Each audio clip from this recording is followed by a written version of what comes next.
Ladies and gentlemen, friends and fellow dreamers, today I want to talk to you about something that every single one of us has faced at some point in our lives.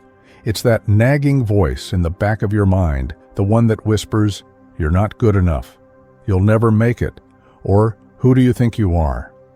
That voice is self-doubt, and it's one of the most powerful forces that can hold us back from achieving our dreams. But here's the truth. Self-doubt doesn't have to control your life. You have the power to overcome it, to silence that voice, and to believe in yourself in a way that transforms your life. Let me start by telling you a story. A few years ago, I was at a crossroads in my life. I had a dream, a big, audacious dream, that felt so far out of reach that I almost didn't dare to speak it out loud.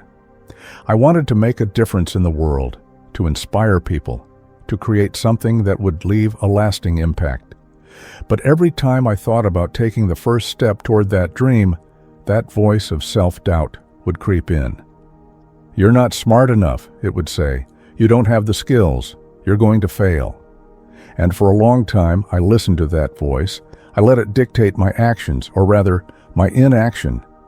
I stayed in my comfort zone, too afraid to take a risk, too afraid to fail. But then something happened. I hit a breaking point. I realized that if I didn't take a chance on myself, if I didn't believe in my own potential, I would spend the rest of my life wondering, what if? So I made a decision. I decided to confront my self-doubt head-on. I decided to believe in myself, even when it felt like the hardest thing in the world to do. And that decision changed everything. Now, I'm not going to tell you that it was easy. It wasn't. Overcoming self-doubt is a journey, and it's one that requires courage, persistence, and a willingness to be vulnerable. But I can tell you this, it's worth it, because on the other side of self-doubt is a life of freedom, of possibility, of fulfillment. On the other side of self-doubt is the person you were always meant to be. So, how do you get there?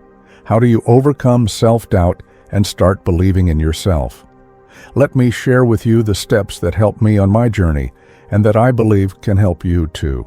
Step 1. Acknowledge your self-doubt.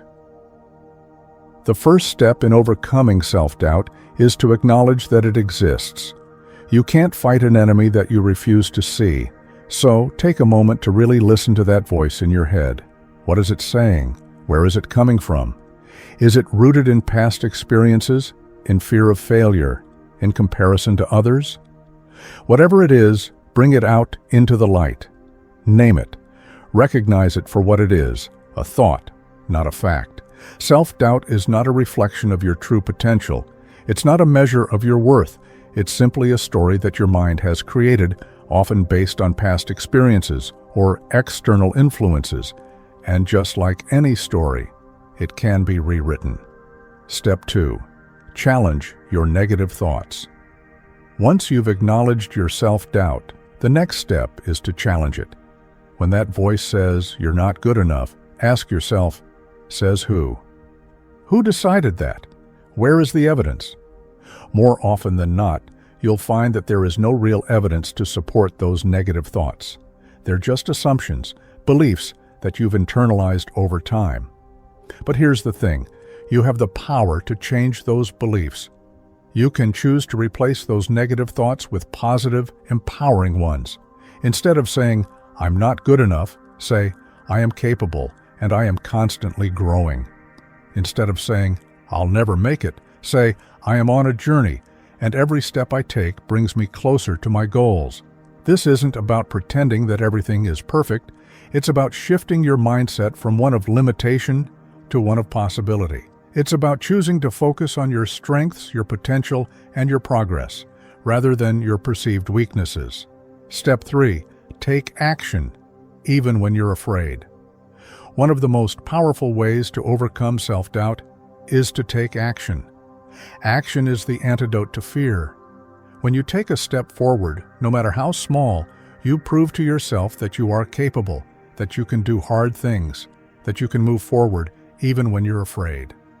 Now, I know what you're thinking, but what if I fail? What if you do?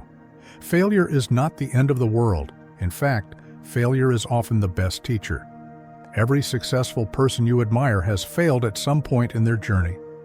The difference is that they didn't let failure define them. They didn't let it stop them from trying again. So take that first step. Start that project.